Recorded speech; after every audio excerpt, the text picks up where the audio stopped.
Good day mga Airsoft, good day mga kabigman. Hello mga Airsoft, good evening po sa inyong lahat, no? Truly love is in the air, truly palapit na ang Valentine's Day. Okay, no? Another, grabe, no? Ewan ko kung natutuwa ako kasi talagang ini-embrace no ng mga paano ba sabihin to? Ini-embrace na ng mga kababaihan yung hobby na gusto natin mga kalalakihan, no. Actually, natutuwa ako kasi this unit is a Valentine present. Since Valentine present, lahat ng magreregalo ng unit, no. Lahat ng magreregalo ng unit na airsoft sa kanilang mister, sa kanilang boyfriend, sa kanilang partner, sa kanilang fiancé, bibigyan ko ng freebies. Okay? Ang freebies natin, syempre, kunin mo, Lucas, yung natin, yung Texas Target, no? Syempre, kumbaga, hindi ko pala bibigyan, dadagdagan ko yung freebies, no? Alam nyo naman na nagbibigay tayo ng freebies na, na tactical bag.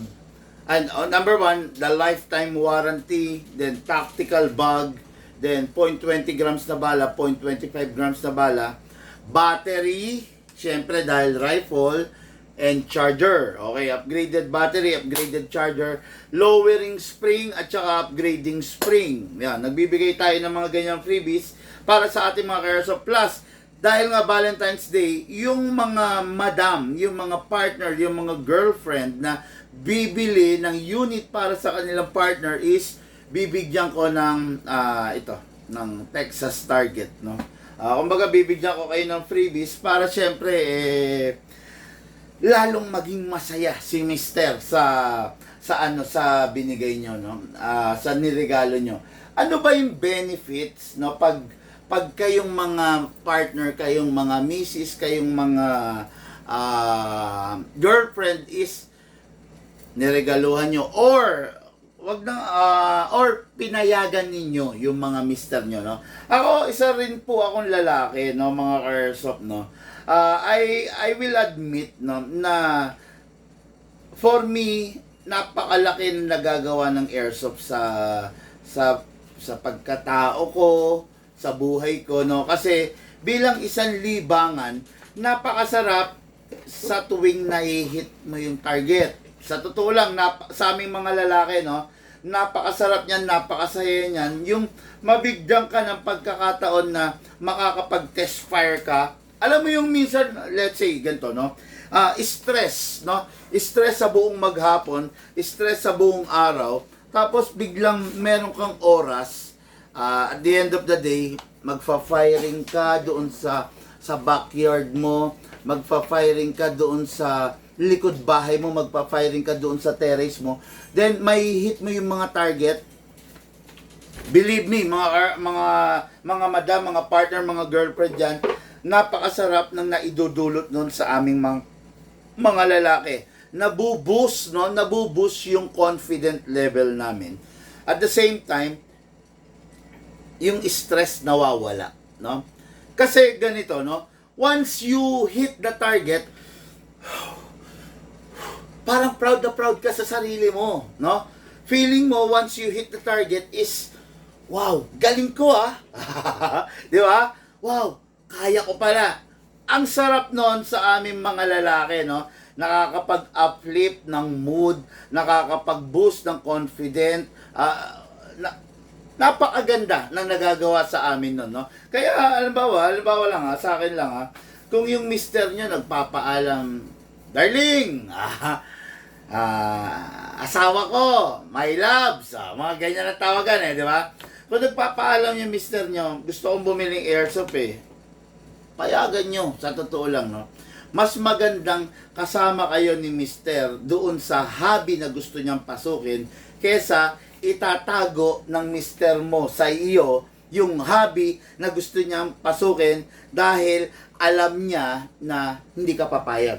Wag kayo masyadong maging bitter, no? Ganito. Lagi ko ang sinasabi, no, kung ikaw bilang bilang asawa, bilang ilaw ng tahanan, gusto mong itrato ka bilang isang prinsesa, bilang isang reyna, kailangan yung partner mo, itrato mo bilang isang hari. Okay? Tandaan mo, kung walang reyna, ay kung walang hari, walang reyna. No? Ikaw, gusto mo itrato kang reyna ng tahanan, yung partner mo, wag mong itatratong ordinaryong tao. Itrato mo siya bilang hari. Okay? Actually, kahit lumalim pa tayo, nasa Biblia yan. Nasa Biblia yan, ha? Ang babae kailangan magpasakop sa lalaki dahil ang lalaki ang pangulo niya. Okay? Ang lalaki kailangan magpasakop kay Jesus dahil si Jesus ang pangulo niya. Okay? Nasa Biblia yan. Walang sinabi na dapat mahigpit ang babae dun sa lalaki. Walang ganon. Walang sinabi na dapat sikilin ng babae ang kagustuhan ng lalaki. Walang ganon. Ang sabi, dapat ang babae magpasakop sa lalaki. At dapat ang lalaki ay magpasakop sa Panginoong Jesus. O yan, okay ha? Ayan, sinasabi ko sa inyo yan ha. Kaya, kung sakasakali nagpapaalam sa inyo yung mister nyo, gusto ko yung airsoft, payagan ninyo. Walang masama. Walang idudulot na masama sa kanya yung airsoft. Anong gusto nyo? Yung mister ninyo magshabu? Anong gusto nyo? Yung mister ninyo ubusin yung pera niya sa alak? Ano yung gusto nyo? Mister ninyo mambabae, mag-beer house? O yung mister nyo, nakikita nyo, nagpa-firing doon sa terrace nyo, doon sa garahe nyo, tapos yung mister mo aayain ka, darling, mag-firing tayo, tara samahan mo ko. Hindi ba napakaganda nun, napakasarap na bonding sa inyo nun, di ba? Nasabi ko yan kasi napapanahon. Okay, napapanahon dahil palapit na ang Valentine's Day. Itong unit na to is talaga namang literal na pang Valentine's Day. Pulang-pula. Okay, no? Ito, unit to ng ating ka-airsoft na actually, ang ka-airsoft natin is, ang subscriber natin is yung Mr. niya, no? Si Sir Jed Martin. Ngayon, itong unit na to is magiging surprise, no? Magiging surprise kay Sir Jed Martin. Bibilin ngayon ni Ma'am Sonia Martin of Genti, Valenzuela City. Okay? Yan. Si Madame nagko-coffee break lang. Ayaw niyang humarap sa camera. It is because pangregalo nga eh. Siyempre, di ba? Pangregalo, siyempre, gusto niyang ma-surprise yung mister niya. So, siguro, ipapanood niya tong video na to kay mister niya pag binigay niya na to, di ba? Umaga, gusto niya makita yung reaction ni Mister. Pero sinasabi ko nga mas maganda kung makikita ni Mister, mas magandang magiging reaction ni Mister kung makikita niya na siya ang magte-test fire nito.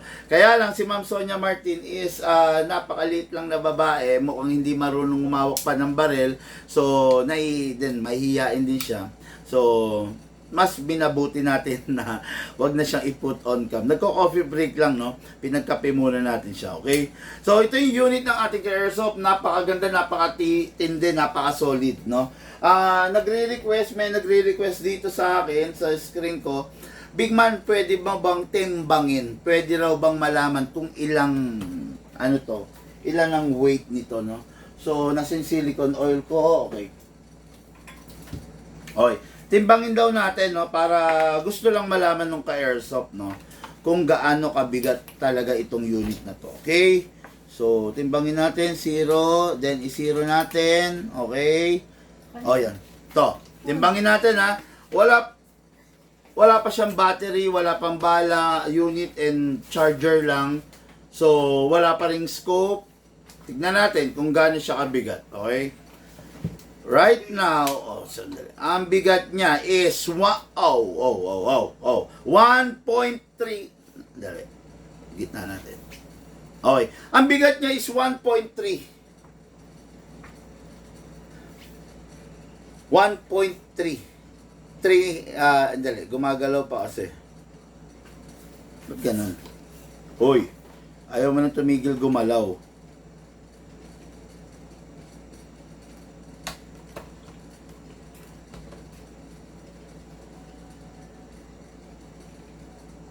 Okay, ang bigat niya is 1.390. So, pag nilagyan ng battery, tignan natin kung gaano siya kabigat para lang sa inyong kaalaman, okay? Nilagyan natin ng battery, okay? 1.390 naging 1.410, okay? Akin na yung Lucas, scope, penge. Kahit anak. Ayan, yan, kahit yung brown lang. Yan, okay, no? Yan. Hindi ito yung scope pero ilagay na natin, no? Okay. parang may problema yata itong timbangan ko, naiinis ako. Okay, 1.5 kilo. Okay, no? Tumitimbang siya ng 1.5 kilo kung loaded na. Kulang-kulang 1.5 kilo kung the unit itself. Okay. So, napakaganda, napakalupit. Considering, para sa size nitong unit na to, alisin na natin yan. Okay. Para sa size itong unit na to, napakabigat niya. Bakit ganun siya kabigat? Bakit ganun siya kasolid? Kasi mga Airsoft, itong unit na to, hindi kita sa camera to, oh. Medyo, ano mo nga.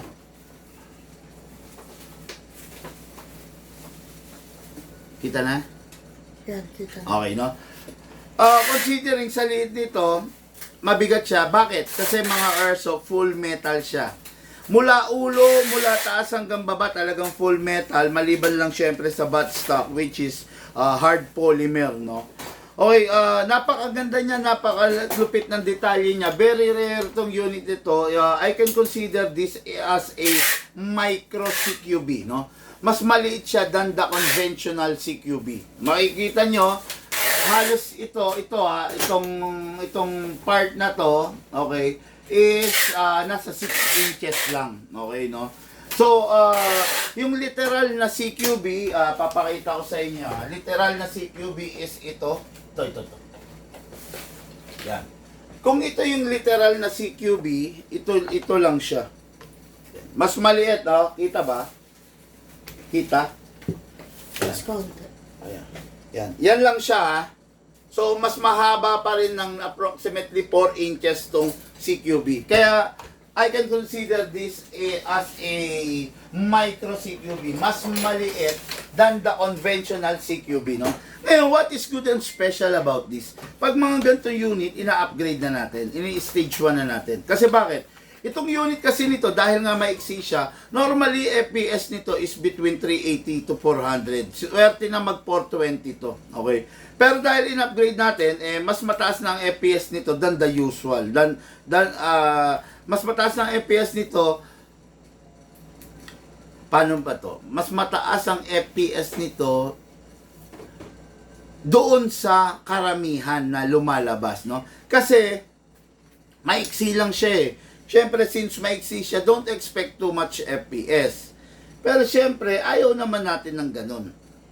Hindi mag-enjoy yung ka-airsoft natin kung yung unit niya is, mahina. Kaya ina-upgrade natin.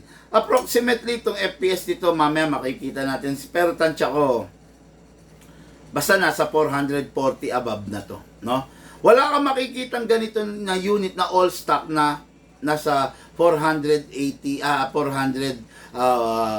and above. No? Pero sa amin, inaamin ko naman sa inyo na yung unit hindi na all stock, naka stage 1 upgrade na. Kasi yun rin naman yung, meron bang nag-airsoft na gusto mahina? Wala, di ba?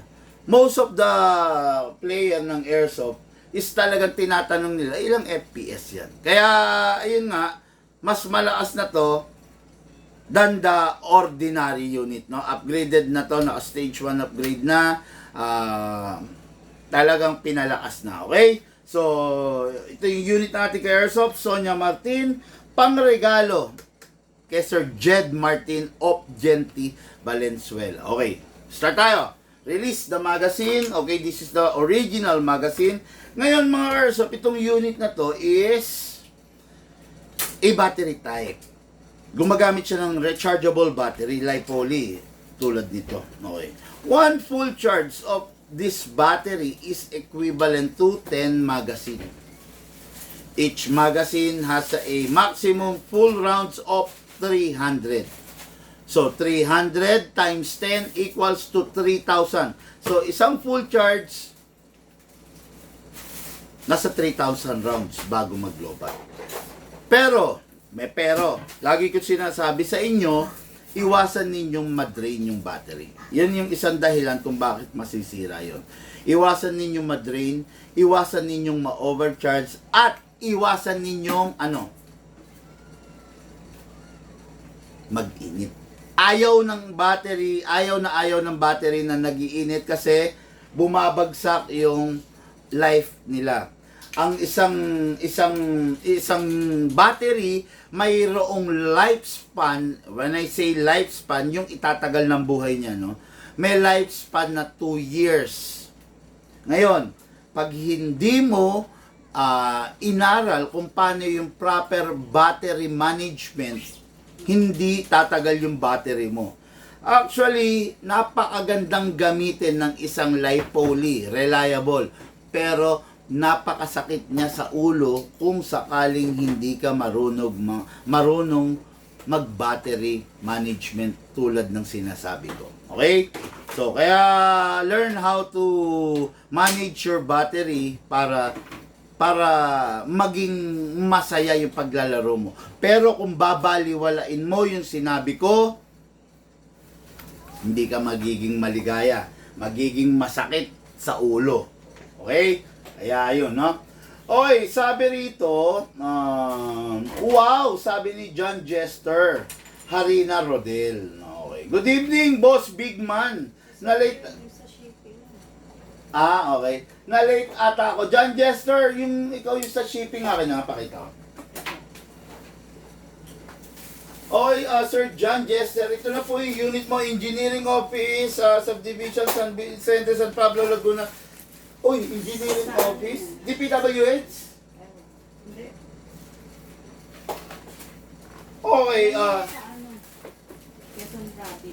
ito yung item mo for shipping, nakapak na, no? Actually, waiting na lang kami. Na-interrupt na ako, pero i-discuss ko na rin.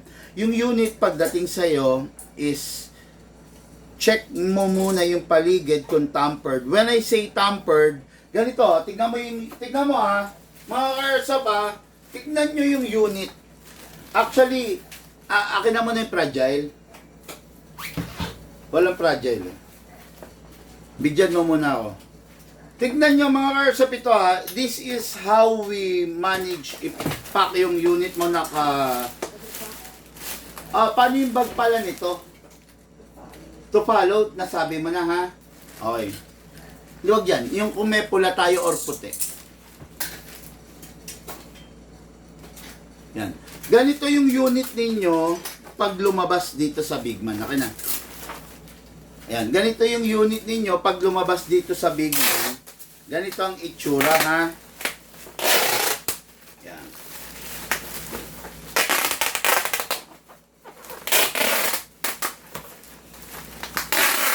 Yan. Ganito ang itsura ng unit ninyo pag lumabas sa Big Man. Lahat ng mga port shipping, lagyan mo na rin isa Ganito po. Ayan, ganito. Yan. Ngayon, kung sakasakali na pagdating sa inyo ng parcel, merong tape dito or nagbago yung itsura. Mukhang nirepack. Merong hiwa dito tapos tinip or dito sa likod, hiniwa tapos tinip, wag ninyong tatanggapin agad yung parcel. Bakit? Questionable po yun kasi ibig sabihin, tampered yun. Ibig sabihin, yung unit ninyo binuksan. So, sinong nagbukas? Malamang sa malamang yung courier. Okay? Kaya sabi ko nga sa inyo, ang pinakabilin ko, yung unit ninyo is binaliktad mo ba? Okay. Yung unit ninyo, i-check nyo muna. Okay ba? Maayos ba? Okay. Kung maayos, sige, tanggapin nyo. Pero kung nakita nyo na ganito ang packaging namin, ganito ang pagpack namin, biglang dito may hiwa, tapos tinape lang nila ng scotch tape. Ito, mapapansin niyo wala nang scotch tape yan. Walang scotch tape dyan. Hello po, Madam Sonia. Tapos nasa coffee break si Madam Sonia. So, ayaw ni Madam Sonia sa camera, huwag na natin pilitin. Mahihiyain si Madam. Okay, sit back ka lang dyan, Madam, ha?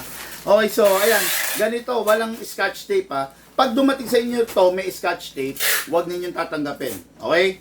Tapos, isa pa, pag dumating sa inyo na okay naman, ganito naman, hindi pa natatapos doon, i-video ninyo yung pag-unbox ninyo. Okay?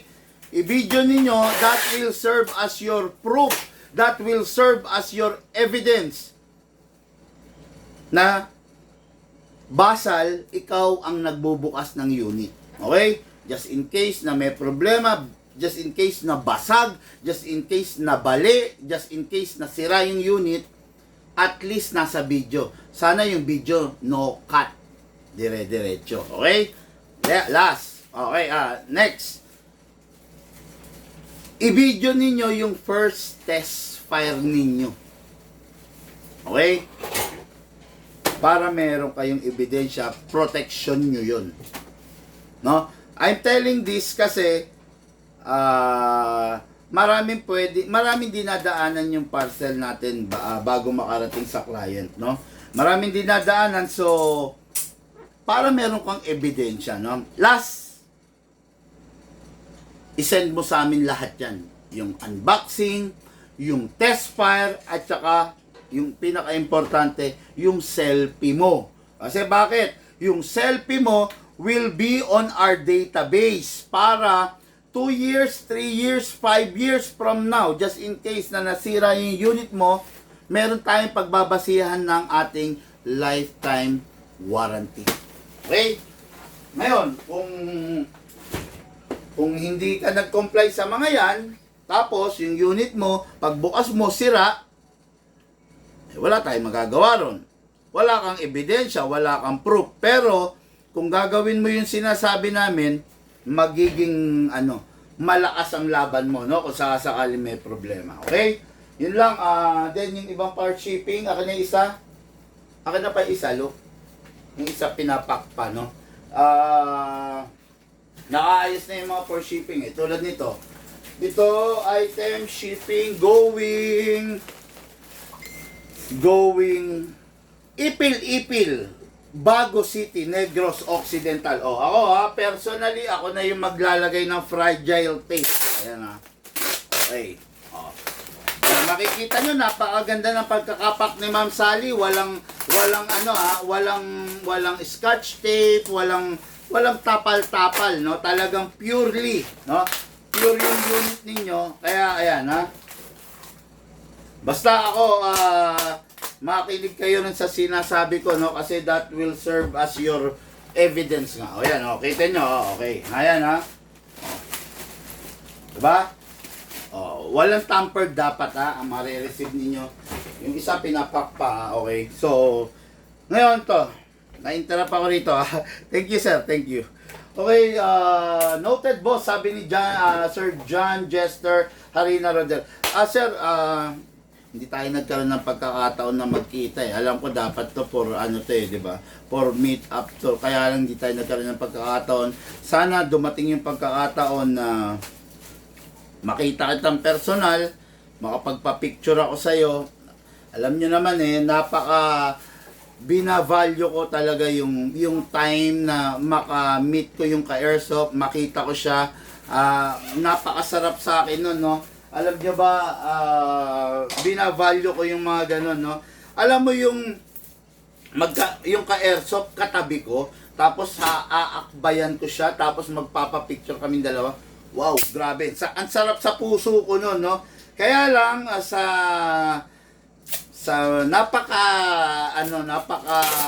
paano ba to? Kumbaga, sa pagkakataong ito, hindi kami nagkaroon ng time ni Sir John Jester magkita. Pero, umaasa ako na sa mga darating na araw, halimbawa, nag-repeat order siya, mabigyan na kami ng pagkakataon na, alam mo yun, na magkita, no? Sir, umaasa po ako sana on the near future, magkita tayo. Siguro, kung magiging repeat client ka namin, order ka ulit, magkikita tayo, okay? Sana, no? Mabigyan ng pagkakataon. Okay? So, thank you boss. Sabi niya, Bri Lasabia, good evening po. Dante Casio heart. Oh, paano ba yan? Paano ba yung heart? Look. Ganyan pala. Yan. Ganyan. Ha? Ganyan. Okay, sabi na, good evening, sabi ni Alan Villaris. Okay, no? Oh, yun. Okay, so let's begin. The unit. Madam, dyan ka lang. Sit back, relax ka lang dyan. Ayaw mo sa camera eh. Okay, so ito yung unit. Napakaganda, napakalupit. Sabi ko nga sa inyo, full metal mula ulo hanggang baba. Literal na pang Valentine kasi pula. Madam, lagyan natin scope. Special yung scope na lalagay ko. Red. Okay? Lagyan daw natin scope. Red. Paabot yung red na scope. Terno. Pang Valentine talaga to, no? Okay. Yan. Dandahan. Okay. Itong scope na to, equipped siya with a night mode and day mode pa yung battery. May battery ka dyan. Equipped siya with... bakit to? Wala rin. Walang battery. Pingin na lang. Equipped siya with night mode. Pag night mode, color green. Okay. Pag day mode naman is... Anong color na pag day mode? Color... Ano? Red. Oh, yung red. Red siya pag day mode. Pakita natin, ha. Baliktad yata ako nilagay. Baka lobat yan. Bakit bibigyan mo ako ng lobat? Bigyan mo ako ng full charge.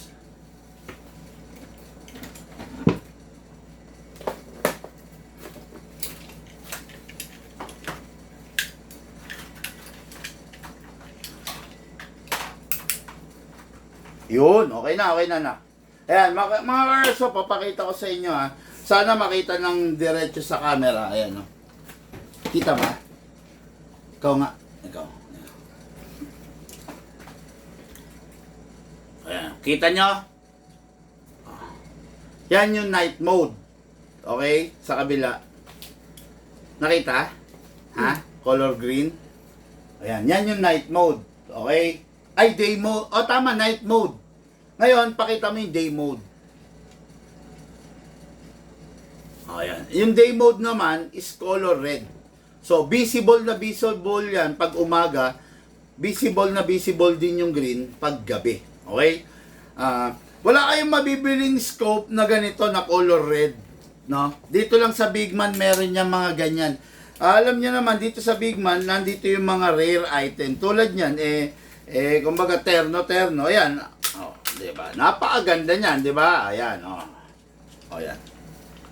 Yan. Wala kayong makahanap sa iba na red na scope, ha? Dito lang. Yan. Kasi nga, rare to, okay? So, ayan na. Napakaganda na. Napakagwapo na, oh. Talaga naman, oh. Pang-assault, diba? Okay. So, let's begin. Sabi ko nga, battery operated to, nilalagay dito sa butt part. Ngayon, na-extend siya, press lang. Okay? Ngayon, kung gusto mong ilagay yung battery, ito na. Hatakin mo lang to. Yun. Okay? So, dito nilalagay yung battery sa butt tube. Ipapasok natin yung battery. Okay? Then, ano natin to? Ipa-plug natin. Yan. Okay, naka-plug na. Hindi ko na ilalagay ito, madam, kasi test fire lang naman. Okay? Firing single, rapid fire. Expect nyo na iskandaloso yung unit pag maiksi. No? Aggressive talaga siya. Single, rapid fire. Okay, no? So, ngayon, syempre, ito yung magazine yan originally, ha? Ayan. Hard polymer siya, no? Hard polymer siya, hindi kamot type din. Gamit tayo ng magazine natin, okay? Ngayon, okay, penga ako ng 0.20. Okay. Okay, lagyan lang natin ng 0.20. So, this is the 0.20 na bala. Lagyan ko lang, no?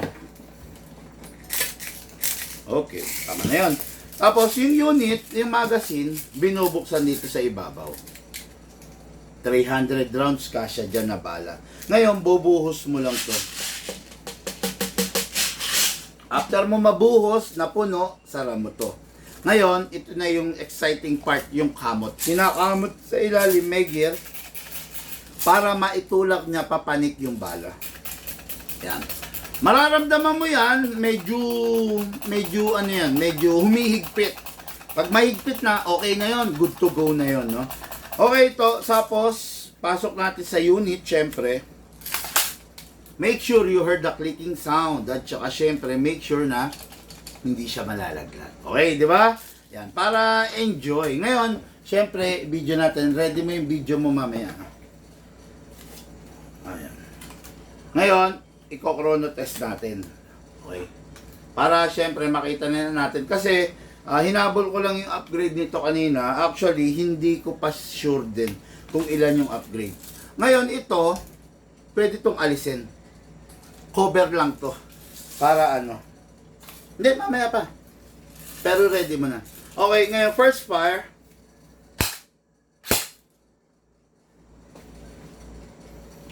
$416. Okay? Sabi ko nga sa inyo, ang FPS nito is normally 380 lang. Pero 460, tignan natin. Second fire. 411. Pwede ko pa sigurong lakasan to, no?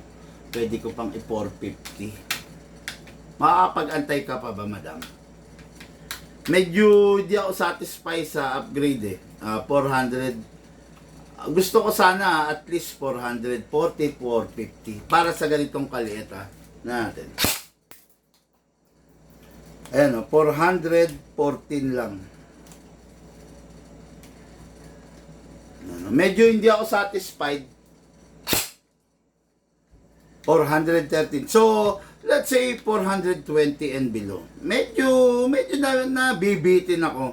Medyo nahihinaan ako. Gusto kong lakasan to. Right after na live, kung sakaling bigyan mo lang ako ng 10 minutes, ilakas natin to, no? Hindi kita papauwiin ng hindi nalalakasan to. At least 440 to 450 sana, madam. Okay? Tignan natin. Isa pa. Hindi talaga ako kontento eh. 412 lang. Buti hindi ako nakipagpustahan kay madam ng lakas. Kung hindi, wala na akong rifle, no? Okay, so iaangat natin ito mga Airsoft sa 450. No? 450. Angat natin. Okay? So, kasi normal ito kanina 370, 380 eh. Nung i-krinono test namin. So, sabi ko, iangat ko. Na-miscalculate ko yung spring na nilagay ko. My bad, and I'm sorry for that. Pero yun nga, i-upgrade na lang rin natin. Okay? Ngayon, single fire. Video. Ako nga pala. Dali, dapat ikabit ko to para maganda siya. No? O, pero wag. Sige. Wag na, okay na. Sige. Okay mga Airsoft Stoner, Micro CQB, napakaliit. Literal na pang Valentine's. Test fire. Single fire. Rapid fire. Single fire. Rapid fire. Napakaganda, napakasarap, napataas ng rate of fire. So, as I promise, itataas ko pa yung FPS nito. Hindi ko papauwiin si madam ng ganito lang FPS, no? So, iangat natin. Yan yung sinasabi ko sa inyo na bawat live natin, hindi edited. Bawat live natin, on real time, no? Walang cut, walang edited, walang script. Di ba? Kung edited yung live natin, hindi ko i-broadcast na in-upgrade ko to, tapos 414 lang. Hindi ko i-broadcast yun. Ibig sabihin, niroll ko yung live ng after kung i-upgrade to nang walang kaalam-alam na ganun lang pala yung FPS. Kaya sabi ko sa inyo, hindi ako nangangako ng exact FPS not unless na lumabas na sa chrono. Okay? Kasi mahirap manghula eh. Yan katulad niyan, I was expecting actually dapat ina-expect ko magpo 440 to 450 after I upgrade. Ngayon kung sakali, medyo na miscalculate ko siguro yung nilagay kong spring. Pero mukhang wala namang mali kasi nagwo-work na maganda, no? So, just give me at least 10 to 15 minutes. baklas, kabit, kayang-kaya natin to, madam, ha? Basta hindi kita papalisin ng hindi naka 450 FPS to, okay? So, ayan mga ka-airsoft, ha? Saksi kayo na walang edit, walang script. Di ba? Just imagine, no? Kung may script to, hindi ko i-broadcast na 414 lang, considering in-upgrade ko na. Pero dahil walang script, on real time, napapanood nyo, humihingi ako ng pasensya dahil na-miscalculate ko yung upgrade na ginawa ko. So, ibig sabihin, kulang pa pala. No? Siguro pwede magtaas pa tayo ng spring. Kaya, napakahalaga ng vlogger na totoo. Mahayabang, no? Walang script, walang edit. Pucha, mapahiya o mapapahiya. Pero, syempre, tao lang naman tayo, di ba? Upgrade na lang po natin ulit. Iaangat ko na lang ulit, madam. Okay? So, literal na pang Valentine's Day. Again, lahat na magbibigay sa kanilang mga partner ng Airsoft, bibigyan kong freebies na Texas Tactical Target, no? Ayan, bibigay ko yan as freebies para mas lalong enjoy yung pagpa-firing ng ating mga bossing. Okay? So, boss, may direct PM ka sa kanila. Si JP. Okay, no? Rom L. Good evening, Boss Bigman. Watching from Bagong Barrio, Caloocan City. Good evening po. Jared, pa-shoutout, idol. Okay, no? John Lester. Oh, thank you, boss. John Lawrence, dito. Okay. Oh. Okay, guys, no? Napakasarap, napakaganda nitong unit na to. Avail na kayo para sa mga mister ninyo. Okay? Lahat po tayo nagmula sa iba't ibang larangan. Pinagbuklod, pinag-isa, ng iisang libangan. Yun po ang paglalaro ng Airsoft. At po sa inyo, ng inyong lingkod, Bigman.